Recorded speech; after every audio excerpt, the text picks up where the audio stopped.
ಕಲ್ಲತ್ತಿಗಿರಿ ಜಲಪಾತ ಪ್ರವಾಸಿಗರನ್ನ ಕೈ ಬೀಸಿ ಕರೆಯುತ್ತಿದೆ.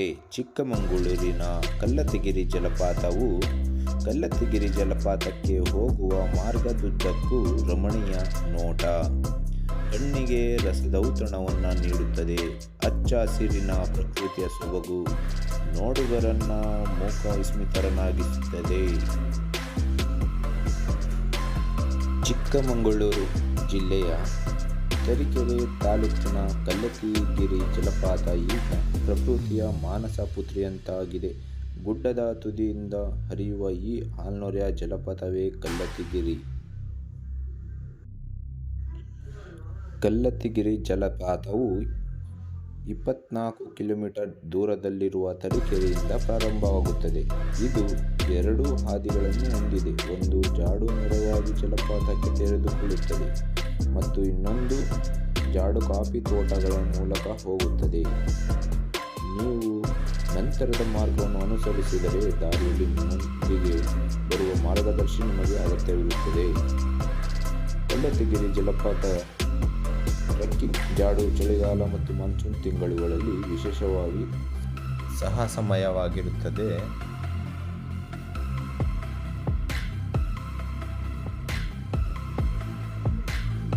ಸಾಮಾನ್ಯವಾಗಿ ಕಡಿದಾದ ಅಥವಾ ಅಪಾಯಕಾರಿ ಎಂದು ಪರಿಗಣಿಸಲಾಗುವುದಿಲ್ಲ ಮತ್ತು ಮೊದಲ ಬಾರಿಗೆ ಟ್ರೆಕ್ಕಿಂಗ್ ಮಾಡಲು ತಮ್ಮ ಕೈಯನ್ನು ಪ್ರಯತ್ನಿಸಲು ಬಯಸುತ್ತಾರೆ ಮತ್ತು ಅದರಿಂದ ಎಲ್ಲರೂ ಆನಂದಿಸಬಹುದು.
ಕಲ್ಲತ್ತಿಗಿರಿ ಜಲಪಾತ ಇತಿಹಾಸದಲ್ಲಿ ಬತ್ತಿದ ಉದಾಹರಣೆ ಇಲ್ಲ. ಬೆಟ್ಟ ಗುಡ್ಡಗಳ ಔಷಧಿ ಶಕ್ತಿಯುಳ್ಳ ಮರಗಿಡಗಳು ನಡುವೆ ಹರಿಯುವ ಈ ನೀರಿನಲ್ಲಿ ಸ್ನಾನ ಮಾಡಿದ್ರೆ ಕೆಲ ಕಾಯಿಲೆಗಳು ದೂರಾಗಿ ಪುಣ್ಯ ಬರುತ್ತದೆ ಎನ್ನುವ ಜನರ ನಂಬಿಕೆ ಇದೆ. ಜಲಪಾತಕ್ಕೆ ಧಾರ್ಮಿಕ ಇತಿಹಾಸವೂ ಇದೆ. ಇಲ್ಲಿಗೆ ಬರುವ ಪ್ರವಾಸಿಗರಲ್ಲಿ ಶಾಲಾ ಮಕ್ಕಳೇ ಹೆಚ್ಚು. ಇಡೀ ರಾಜ್ಯಕ್ಕೆ ಗೊತ್ತು. ಈಗಂತೂ ಮಕ್ಕಳಷ್ಟೇ ಅಲ್ಲದೆ ಕುಟುಂಬ ಸಮೇತ ರವಿ ಒಂದು ಎಲ್ಲರೂ ಎಂಜಾಯ್ ಮಾಡುತ್ತಿದ್ದಾರೆ. ಪುರಾಣದ ಪ್ರಕಾರ ನರಮನುಷ್ಯರು ಇಲ್ಲಿಗೆ ಬಂದು ಈ ಪವಿತ್ರ ಗಂಗೆಯಲ್ಲಿ ಸ್ನಾನ ಮಾಡಿದರೆ ಇಲ್ಲಿ ವೀರಭದ್ರೇಶ್ವರನಿಗೆ ಪೂಜೆ ಸಲ್ಲಿಸಿದರೆ ಅವರ ಪಾಪ ಕರ್ಮಗಳೆಲ್ಲ ಪರಿಹಾರವಾಗುತ್ತದೆ ಎನ್ನುವ ಸ್ಥಳೀಯ ನಂಬಿಕೆ. ಪವಿತ್ರ ಗಂಗೆಯಾಗಿರುವ ಈ ಕ್ಷೇತ್ರದಲ್ಲಿ ಕಲ್ಲಿನ ಗುಹೆಯೊಳಗೆ ವೀರಭದ್ರೇಶ್ವರ ಸ್ವಾಮಿ ಮೂರ್ತಿ ಕೂಡ ಉದ್ಭವವಾಗಿದೆ. ಇಲ್ಲಿ ಸ್ನಾನ ಮಾಡಿ ಪೂಜೆ ಸಲ್ಲಿಸಿದರೆ ಜನರ ಮೈ ಮೇಲೆ ಬರುವ ದುಷ್ಟಶಕ್ತಿಗಳನ್ನು ವೀರಭದ್ರೇಶ್ವರ ಸ್ವಾಮಿ ನಾಶ ಮಾಡುತ್ತಾನೆ ಎನ್ನುವುದು ಸ್ಥಳೀಯರ ನಂಬಿಕೆ.